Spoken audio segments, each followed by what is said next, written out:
we're going to start with our guy, Ben Solak, because he's not only an NFL writer for The Ringer. You can not only catch him on The Ringer NFL show and NFL Draft show, but Ben Solak, you are an absolute psychopath because how many bets do you have on the draft right now on FanDuel?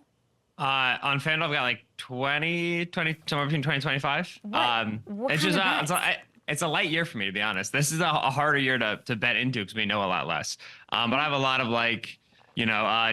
players to go top 5, players to go top 10, a lot of different ways to bet Malik Neighbors going before Marvin Harrison, to bet J.J. McCarthy going before Drake May. You gotta have a lot of exposure. Yeah, it's a good time. What's your most obscure, wildest bet that could hit? What's the dark horse? I did take J.J. McCarthy to go second overall, at 30-1, which was was during the national championship game, I want to say. And so that's one where I'm very much rooting for Washington to make the surprising pick and take McCarthy. That'd be good for me. I have Byron Murphy to be the first defensive player taken. I have Drake May to go 1 overall. I took that in the summer. That one's not looking too good, but maybe that's the big dark horse of the week. Sorry, buddy. That one's not going to work out. I'm glad you added some more to even it out. And there's all that fun stuff going on at FanDuel Sportsbook, so check it out. But we've got 2 weeks to go, so a lot can happen still between right now and round 1. To you, you're saying it's obscure. What is the biggest mystery still right now?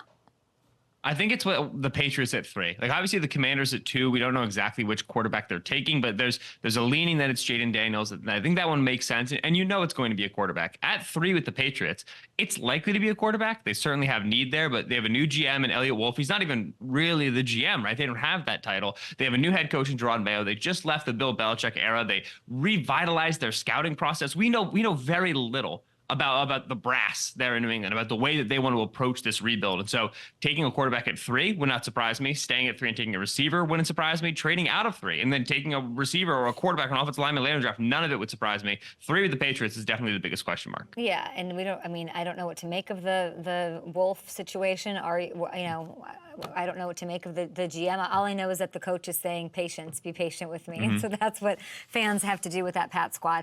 Let's talk Cardinals here for a bit. There was a report that came out this week that there's an ask for 3 first-round picks to drop a significant amount in the first round. What do you make of these reports that are swirling, and then what does it mean for them at 4?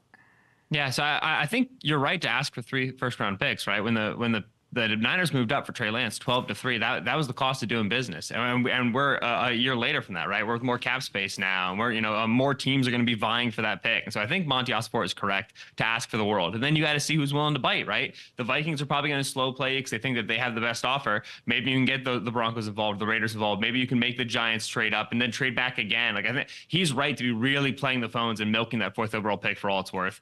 I'd be surprised if they stay and make the selection. I do think that they're in a position where they might be able to move back from 4 and still get a guy they were willing to take at 4, because it's very similar to what they did last season. They were willing to take Paris Johnson at 3. They went from 3 all the way back and then moved up to 6 and got Paris Johnson again. And so I expect them to be very active movers. I would be very surprised if the Arizona Cardinals are the team making the selection of 4 overall. They should trade back. I think they've got lots of belief in Kyler, and I think that people are actually sleeping on them, and they are a perfect team that's going to surprise people in the NFC West this year. Let's go all the way across the country. We're taking you all over the map, and we're just sucking the knowledge out of you. The Giants extend Daniel Jones about a year ago. And then I'm like, I want him on my show every week. And then we know what happens. So my question is, what is the likelihood that they trade up to draft a quarterback or I don't even know what else they can do. What's your thoughts on the Giants? Yeah, they're at a weird spot because you can get out of the Daniel Jones contract at the end of this upcoming season. And typically when we're in that position where, okay, there's a veteran quarterback contract and you can get out of it without too much dead cap money, usually a different head coach and general manager signed the deal, and now there's kind of a new guard in there. Maybe they want to move on. It's still Joe Schoen, right? It's still Brian Dable. You have the same brass in place, and so it's a little bit surprising that they're so willing to move off of a deal apparently that they signed 18, 24 months ago. With that said, you get it, right? Because they've had the ups and downs of Daniel Jones. They paid him after that peak season. You've now seen the breadth of his work.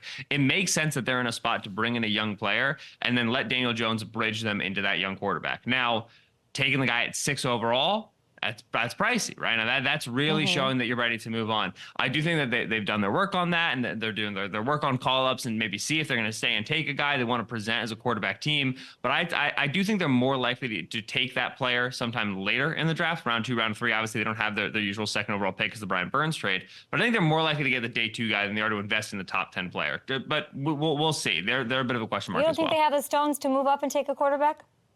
I think they do. I also think that Malik Neighbors, Marvin Harrison Jr., Rome Odunze are some good ball players, and they need a star wide receiver, right? So you got to say no to some stuff that you also need if you're making that quarterback pick at 6. Who do you like for them later?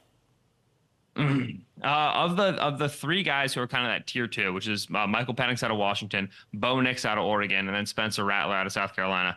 I like Bo Nix the best of the 3, and I think that what Bo gives you is a very reliable and on expectation quarterback. He keeps you on script. He will execute the offense. And what we've seen from Brian Dable, the ability to kind of get blood out of the stone, right? He's good at getting a quarterback in there, let him plug and chug, and being creative with the running game, being creative with play designs, and getting a lot of offense out of a subpar talent at quarterback in Daniel Jones. So Nix, to me, is the guy who they can plug and chug. They might want to swing more for the fences, though, and that's a Penix or that's a Rattler.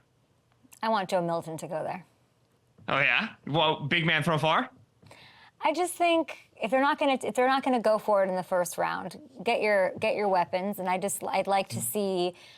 In a dream world, would like to see him sit and would like to see him with Dable getting the best out of him, like he did out of Allen. That's what I think. I would draft Joe Milton just to watch him throw every day in practice. No, literally. Call him over and be like, hey, go hit that field goal post over there. Take that arm to New York. But even just like what he can do as far as mobility, like you can liken it to sort of the skill set that even Daniel Jones has. I would just like to see what that would look like. So my vote's Milton. If they are not in the first round, I bet you they take Milton, not your boy. Let's think of that, not Bo Nix. Bo Nix, by the way, is scheduled to join our show next week. He'll be on Up and Adams. Excited to talk to him. Other team in New York, the Jets. They got Rodgers coming back. He's ayahuasca'd out, all those things. The AFC East seems sort of ripe for the taking at this point. What is the best move at 10th overall? Do they add an explosive tight end? Are they Brock Bowersing it? Are they adding another target for Rodgers, who, of course, his whole story is they never draft and help me? Yeah, I think it's a pass catcher or it's an offensive tackle, right? And the Jets did the smart thing where you go and you plug all your gaps in free agency to make sure that if you had to play a game tomorrow, you'd be okay. They go and they get Tyron Smith at left tackle, get Morgan Moses at right tackle, Mike Williams added from the Chargers, right? So if they had to play tomorrow, they've got veterans. These guys can start. But Mike Williams hasn't played a full season in a minute. Tyron Smith hasn't played a full season in a minute. You know that you have some big injury liabilities at those positions. And so it's all about protecting Rodgers and giving Rodgers outlets. That defense is good. Robert Saleh's got it working. The thing for Joe Douglas and Robert Saleh this year approaching the draft is just you have to know that the seat's getting a little hot. You've been in New York for a long time, and you've not yet had the division titles and the playoff appearances and the playoff wins to show for it. And so it's never good to walk into a draft with short-term thoughts, like, oh, we just need to win this season. But when you're protecting your job, it's kind of what you have to do. And so to me, I do think like if one of the top 3 pass catchers are there, that's a great selection. I think they are the beginning of the Brock Bowers conversation. The earliest I could see him going is 10. I think he would be great for them. I think it would be an excellent pick. I would love it. And then tackle as well. I start to get that second tier of guys. You talk about an Amarius Mims, J.C. Latham, Graham Barton. I think we start in that conversation at this time as well. SOLAK, you're an encyclopedia. You are an Encyclopedia Britannica CD-ROM. I just insert it and you spit out all the knowledge. I love that. I hope, I mean, it's setting up beautifully for Aaron. I think that's like flying under the radar a little bit. Like if this storybook ending is to happen for him with everything going on in the AFC East, like it is a beautiful situation. I remember Collinsworth coming on my show before the trade was official and happened from him to the Jets. And it was, don't be an idiot, Aaron. And this is a Collinsworth who loves Aaron, saying, go down to Tampa, Atlanta, go down, do what Brady did.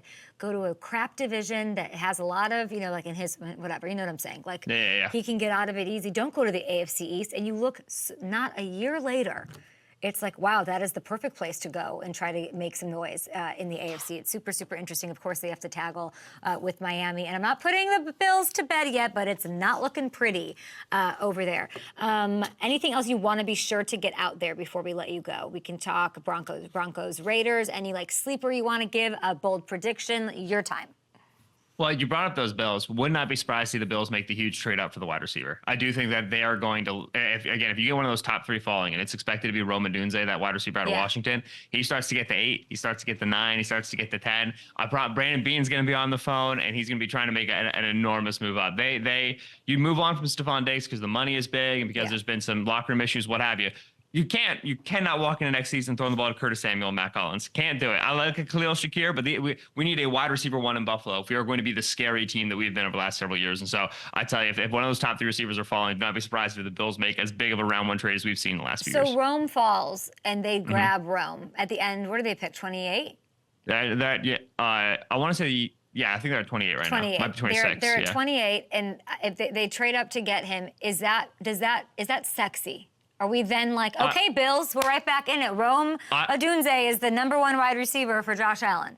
I will own a Rome Odunze Offensive Rookie of the Year ticket within 5 minutes of the trade. Without absolutely, it's so freaking sexy. Rome is so good. And the thing about Rome is that he's steady, he's reliable, right? That Bills offense, what was the issue? It's mercurial, it's volatile, it's 40 points one week and then 3 interceptions next week. Rome is Eddie steady. He's so good. I would love a Rome in Buffalo. It'd be so fun. McDermott, let's go. Move it on up. Let's go get this guy.